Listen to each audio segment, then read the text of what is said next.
ఫిరోజ్ గారు వచ్చి తొంగి చూసి నవ్వుతున్నాడు అని చెప్పి.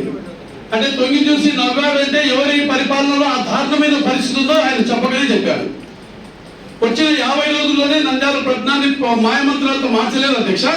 అంటే ఆయన చెప్పేది ఏమన్నాడు, గౌరవ ఎన్ఎండి ఫిరోజ్ గారు వచ్చి ఆ మోడీని చూసి అంత దారుణంగా ఉందని చెప్పి నవ్వారు అన్నారు. అంటే నవ్వినేది ఆ పాత ప్రభుత్వంలో ఏ విధంగా ఉందో నవ్వినారు. ఒకటి ఇంకోటి, దయచేసి మీరు చెప్పారు కాబట్టి మీరు డెవలప్మెంట్ గురించి అడగండి. 50 రోజుల ప్రభుత్వంలో అప్పుడే మాయమంత్రాలతో మార్చలేదు అధ్యక్ష. ఎందుకంటే గత ప్రభుత్వంలో అన్ని ఫండ్స్ అన్ని కోట్ల రూపాయల ఫండ్స్, ఒక్కొక్క వార్డుకు మనం కోట్ల రూపాయల ఫండ్స్ మనం డైవర్ట్ చేసుకున్నాం. జనరల్ ఫండ్ అయిపోవచ్చింది. అంటే ఇంకా 6 నెలల టైం ఉండగానే మనకు జనరల్ ఫండ్ అయిపోయే పరిస్థితి వచ్చినప్పుడు ఖచ్చితంగా పెట్టాల్సిందే అధ్యక్ష.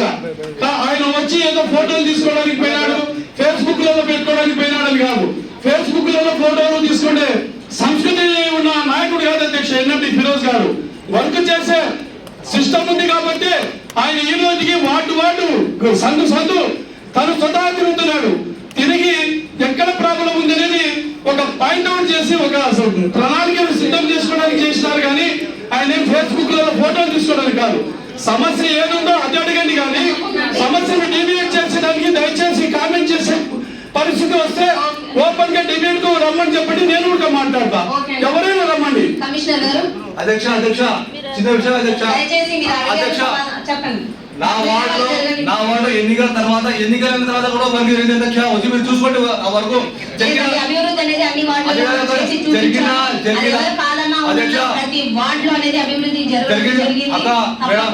మేడం నా వార్డు అభివృద్ధి జరిగిన వర్క్ పని ఆపిన అధ్యక్ష. చిన్న వర్క్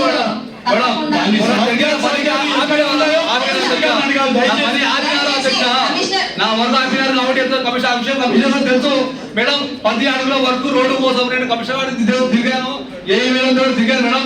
ఆ రోడ్డు ప్రాబ్లం ఉంది మేడం, నర్సరీకి ట్రాఫిక్ జామ్ అయింది మేడం. అది చాలా సార్లు కమిషన్ చెప్పండి. మీరు అడగండి, పని ఆపిన అడగండి, నేను ఇబ్బంది పడుతున్నాను మేడం అధ్యక్ష.